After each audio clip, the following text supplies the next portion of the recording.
ವೀಕ್ಷಕರ ಅಮರ ಸಂದೇಶ ನ್ಯೂಸ್ಗೆ ಸ್ವಾಗತ. ತುಮಕೂರು ಜಿಲ್ಲೆ ಚಿಕ್ಕನಾಯಕನಹಳ್ಳಿ ತಾಲೂಕಿನ ಹಂದನಕೆರೆ ಹೋಬಳಿಯ ರಾಮಘಟ್ಟ ಗ್ರಾಮದ ಪ್ರಗತಿಪರ ರೈತ ಚೇತನ್ ಕುಮಾರ್ ಅವರು ಸಾಕಿದ್ದ 100 ಟಗರು, 10 ಮೇಕೆ, 5 ಹಸು ಮತ್ತು 150 ನಾಟಿ ಕೋಳಿಗಳು ಆಕಸ್ಮಿಕವಾಗಿ ಬೆಂಕಿಗಾಹುತಿಯಾಗಿ ದಹನವಾಗಿದ್ದವು. ಈ ಹಿನ್ನೆಲೆ ತಾಲೂಕಿನ ಬ್ಲಾಕ್ ಕಾಂಗ್ರೆಸ್ ಅಧ್ಯಕ್ಷರು ಮತ್ತು ಮುಖಂಡರೊಂದಿಗೆ ಭೇಟಿ ಮಾಡಿ ಸಾಂತ್ವನ ಹೇಳಿ ಆರ್ಥಿಕ ಸಹಾಯವನ್ನು ನೀಡಿದ್ದಾರೆ. ಈ ಸಂದರ್ಭದಲ್ಲಿ ಕೌಶಲ್ಯಾಭಿವೃದ್ಧಿ ನಿಗಮದ ಮಾಜಿ ಅಧ್ಯಕ್ಷ ಮುರಳೀಧರ ಆಲಪ್ಪ ಸೇರಿದಂತೆ ಅನೇಕ ಮುಖಂಡರು ಪಾಲ್ಗೊಂಡಿದ್ದರು.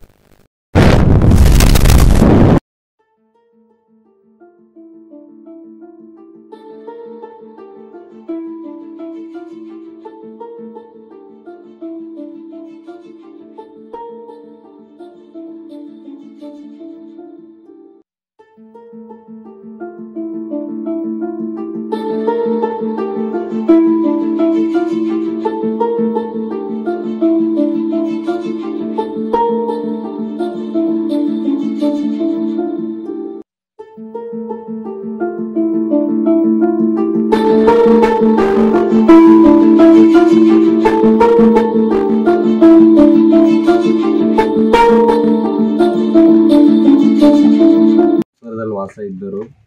ನಾವು ಹೆಗ್ಗೆರೆಯಲ್ಲಿ ತಾತ್ಕಾಲಿಕವಾಗಿ ವಾಸ ಇದ್ದು ಏನಾದರೂ ಒಂದು ಸಾಧನೆ ಮಾಡೋಣ ಅಂತೇಳಿ ಕೃಷಿಗೆ ಬರಲೇಬೇಕು, ಸ್ವಂತ ಉದ್ಯೋಗ ಇರಬೇಕು ಅಂತ ಹೇಳಿ ಈ ಥರ ಒಂದು ಬಂದು ಜಮೀನು ತಗೊಂಡು ಜಮೀನಲ್ಲಿ ತೋಟಗಾರಿಕಾ ಬೆಳೆಗಳು ಹಾಗೂ ಅದಕ್ಕೆ ಉಪಪೂರಕವಾಗಿ ಹೈನುಗಾರಿಕೆಯನ್ನು ಮಾಡ್ತಾ ಹೋಗ್ತಾ ಇದ್ವಿ.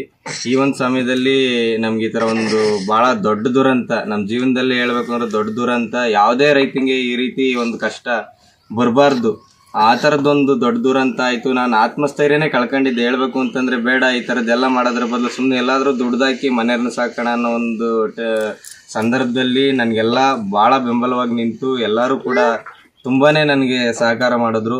ಅದೇ ರೀತಿ ಅನುಗ್ರಹ ಯೋಜನೆಯನ್ನು ತಲುಪಿಸೋದಕ್ಕೆ ಭಾಳನೇ ಶ್ರಮಪಟ್ಟು ನನಗೆ ಕೆಲವೇ ದಿನಗಳಲ್ಲಿ ಅನುಗ್ರಹ ಯೋಜನೆ ಕೈ ಸಿಗೋದಕ್ಕೆ ಮಾಡಿ ಮುಂದೆ ನೀವು ಯುವ ರೈತರು ಬೆಳಿಬೇಕು, ನಿಮ್ಮಿಂದ ರೈತರಿಗೆ ಮಾದರಿ ಬೇರೆ ರೈತರಿಗೆ ಮಾದರಿ ಆಗೋದ್ರ ಮೂಲಕ ಅವರು ಈ ತರ ಹೈನುಗಾರಿಕೆಗಾಗಲಿ ತೋಟಗಾರಿಕಾ ಬೆಳೆಗಳನ್ನ ಮಿಶ್ರ ತಳಿಗಳು ಏನಾದ್ರು ಮಾಡಿ ರೈತರು ಮುಂದುವರಿಬೇಕು ಅನ್ನೋ. ಅಧಿಕಾರಿಗಳು ಏನಾದ್ರು ಸಮಸ್ಯೆ ಉಂಟು ಮಾಡಿದ್ರೆ? ಇಲ್ಲ ಸರ್, ಅಧಿಕಾರಿಗಳಾಗ್ಲಿ ಯಾವುದೇ ಅಧಿಕಾರಿ ನಮ್ಗೆ ಇದುವರೆಗೂ ತೊಂದರೆ ಮಾಡಲಿಲ್ಲ. ಎಲ್ಲರೂ ಬಹಳ ಹುಮ್ಮಸ್ಸಿಂದನೇ ಈ ಒಂದು ಕೆಲಸದಲ್ಲಿ ತುಂಬಾನೇ ತೊಡಗಿಸ್ಕೊಂಡ್ರು. ಚಿಕ್ಕನಾಯಕನಹಳ್ಳಿ ತಾಲೂಕಲ್ಲಿ ರೈತರೊಂದಿಗೆ ನಾವು ಕಾರ್ಯಕ್ರಮಗಳನ್ನ ಮಾಡ್ತಿದ್ವಿ. ಪಕ್ಷ ಇಲ್ದಂಗೆನೆ ಎಲ್ಲ ರೈತಾಪಿ ವರ್ಗ ಗ್ರಾಮದವ್ರನ್ನ ಇಟ್ಕೊಂಡೇ ಕಾರ್ಯಕ್ರಮ ಮಾಡಿದ್ವಿ. ಯಾರ್ಯಾರ ಹೊಟ್ಟೆ ಕಿಚ್ಚಿಗೆ ಹಸುವಿಗೆ ಏನೇನೋ ಅದಕ್ಕೆ ಬಣ್ಣ ಕಟ್ಟೋದಕ್ಕೆ ಹೋದ್ರು. ಈಗ ಜನಸಾಮಾನ್ಯರಿಗೆ ಯಾರು ಸ್ವಂತ ಕಾಲ ಮೇಲೆ ನಿಂತ್ಕೊಳ್ಬೇಕು ಅಂತ ಹೊರಟಿರಲ್ಲ, ಗ್ರಾಮಗಳಿಂದ ಬಂದು ಅವ್ರಿಗೆ ಎಷ್ಟು ಅನುಕೂಲ ಆಗಿರ್ತವೆ ಅಂತೇಳಿ ಸರ್ಕಾರದ ಯೋಜನೆಗಳು ಕಾರ್ಯಕ್ರಮಗಳು ಕೊನೆ ಹಂತಕ್ಕೆ ಮುಟ್ಟಬೇಕು. ನಾನು ಖಂಡಿತವಾಗ್ಲೂ ಅನ್ಕೊಂಡಿರ್ಲಿಲ್ಲ ಈ ರೀತಿ ಯೋಜನೆ ಅಂದ್ರೆ ರೈತನ ಮುಟ್ಟುತ್ತೆ ಅಂತ, ಇಷ್ಟು ಬೇಗ ಮುಟ್ಟುತ್ತೆ ಅಂತ ಅನ್ಕೊಂಡಿರ್ಲಿಲ್ಲ. ಯಾಕೆಂತಂದ್ರೆ ರೈತ ಇವತ್ತು ಓಡಾಡಿ ತುಂಬಾನೇ ನೊಂದ್ಬಿಟ್ಟಿದ್ದಾನೆ.